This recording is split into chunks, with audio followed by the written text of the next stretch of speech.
Good morning. Welcome to Host Devotion on this Wednesday, July the 28th. In the third chapter of Ecclesiastes, we read, "For everything there is a season and a time for every matter under heaven." My mom was an ambitious, hardworking woman, and for years she had managed several businesses and always had them out of the red and into the black within a year or two of her hiring. But her dream was to one day own her own business.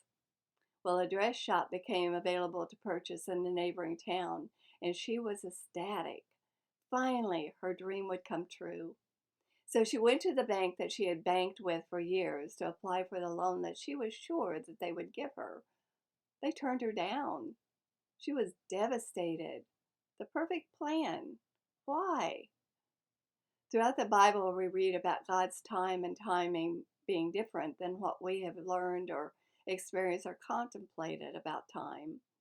God, in His wisdom, made the sun and the moon and the seasons to help us calculate seconds and minutes and hours and days. But God, however, can see and be involved in events that lie ahead, those that are happening now, and those that took place from the beginning. We can only see and be involved in what is happening today or what happened in our lifetime. He can determine outcomes. We can only hope things will turn out as we planned. In this day of instant gratification, waiting seems counterproductive. Now is the ultimate time, even though tomorrow may prove that the wait would have been worth it. God's timing is perfect, but we often jump ahead of God, not asking His direction and guidance, and then blaming Him when things go awry. We can use the acronym SAW, SAW. Stop, ask, wait. SAW. God saw what I needed and answered in His perfect timing. I should ask T for trust to the acronym, but that would make it sought. Okay, that sounds and looks funny, but it makes sense.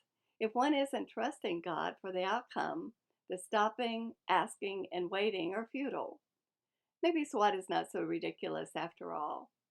I sought God by stopping, asking, waiting, and trusting. In my mom's case, it took a year to see God's plan. There was a great recession, and the person who had bought the dress shop had to close the store and file bankruptcy. Charles Stanley wrote, "If we make it a habit to listen to God throughout our lives, then we will be ready to hear Him when we need direction in pressing situations. The Lord promises in His Word that He answers prayer and will direct our path. But sometimes we must wait for Him to show us the way.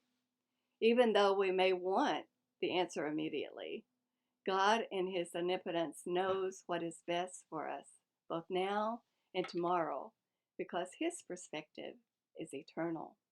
Amen.